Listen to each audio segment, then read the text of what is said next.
What are the worst hybrids and plug-in vehicles that you should avoid buying? That's what we're going to find out. Welcome to Car Help Corner, where we help you, the consumer, master the process of car buying and car ownership. Although hybrids and plug-in vehicles are becoming increasingly popular, there are some to watch for that could be total repair nightmares and depreciating disasters that can just pour all your money down the drain. And we're going to find out what those vehicles are, starting with the first one in the number 10 spot, which are the Jeep Grand Cherokee 4xe and Wrangler 4xe. I've covered the problems with these two plug-in hybrid vehicles extensively in past videos, and it's safe to say that Jeep's 4xe models are easily some of the most poorly made, unreliable hybrids on the market. Since launching in 2021, they have experienced a never-ending mess of massive failures, recalls, and owner complaints. These vehicles are known for experiencing hybrid battery failure,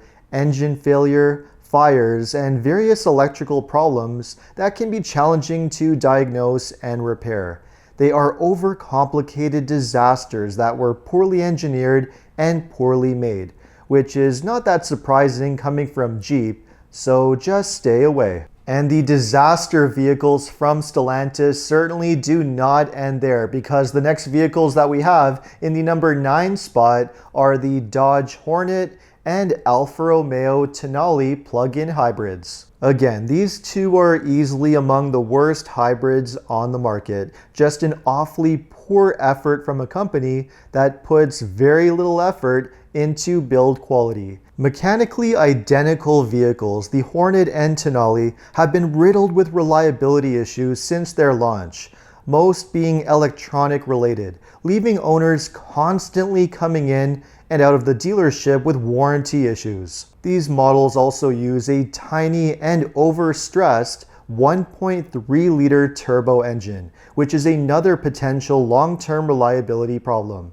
And the fact that dealers can't give these vehicles away and are forced to discount them by 20% or more should be a sign of trouble and to just stay away. And we have one more Stellantis vehicle that you should stay away from in the number 8 spot, which is the Chrysler Pacifica plug-in hybrid. Another vehicle I've covered extensively on this channel. This is easily the worst minivan in existence in today's market. A ridiculously overpriced repair disaster that has been a constant source of headaches for many owners since its launch. The hybrid system is known for several issues, including battery problems, charging problems, drivetrain failures, potential fire risks, and several smaller electrical issues, which can be challenging to sort out. And because these minivans are so insanely priced when brand new, the depreciation is outrageous, so you will be losing your money one way or another if you buy one of these. Next to Stellantis, another group of auto brands that just can't seem to do hybrids and plug-in vehicles quite right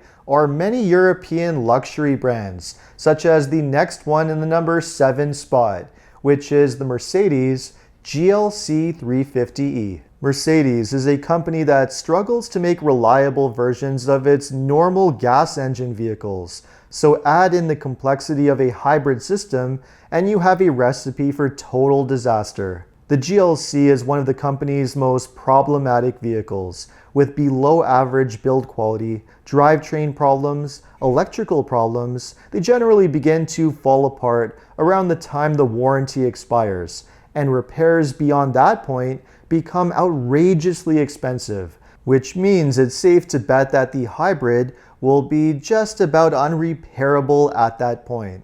So don't take the risk.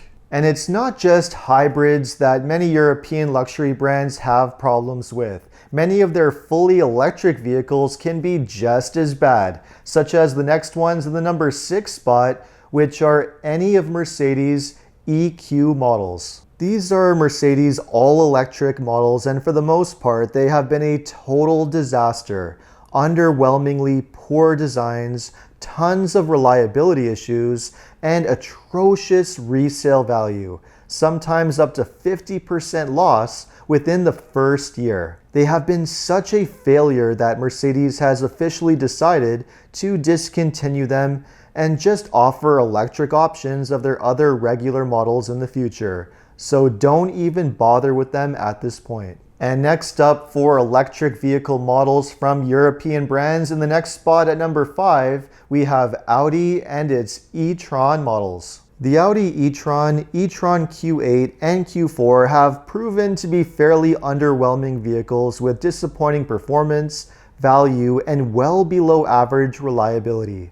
The battery and electrical systems on these vehicles are prone to failures and can be challenging to diagnose and repair, leaving owners frustrated or even stranded. And because Audi is constantly playing around with new EV models, the previous ones drop in value incredibly quickly, making them even worse of a buy. So just stay away.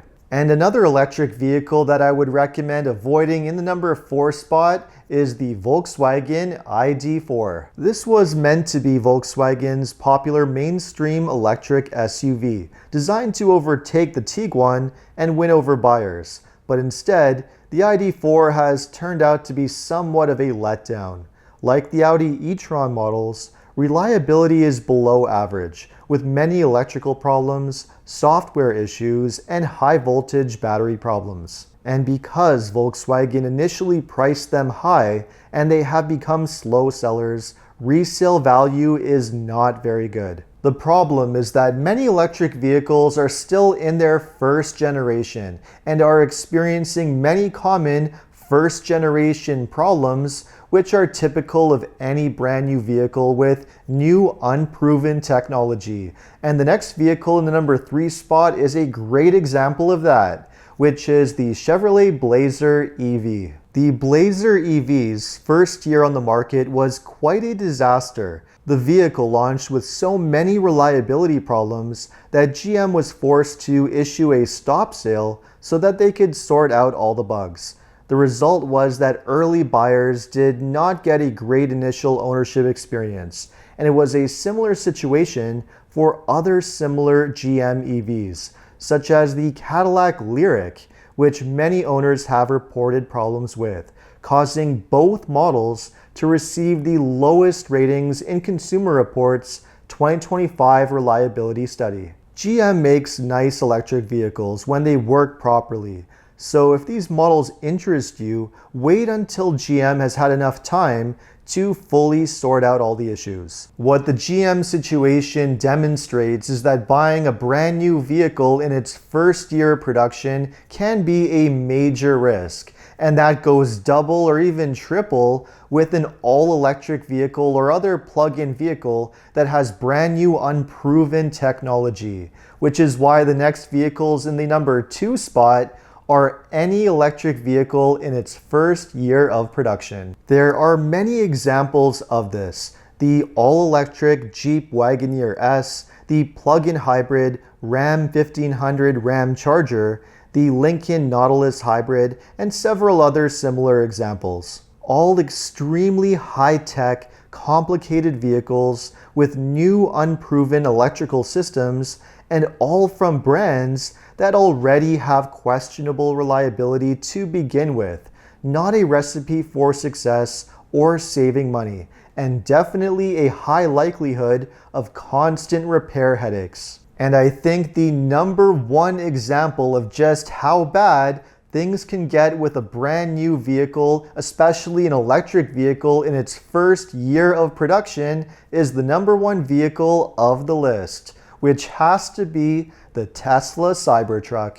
I wanted to list everything going on with this vehicle, but quickly realized that this one is such an unbelievable disaster, and the list of problems is so insanely long that the Cybertruck really needs its own dedicated video to properly go through. So let me know if that would be something you'd be interested in seeing, and if you are planning to buy an electric vehicle or currently own any plug-in or hybrid vehicle, what has your ownership experience been like? Let me know in the comments. And if you enjoyed this video, make sure to like and subscribe. And if you are planning to purchase a vehicle and you live here in Ontario, know that OMVIC is the vehicle sales regulator responsible for administering and enforcing the rules that dealerships must follow. To learn more, just visit omvic.ca. And if you need any additional car buying advice, recommendations, or help with getting a great deal on your next new car purchase, make sure to visit carhelpcanada.com.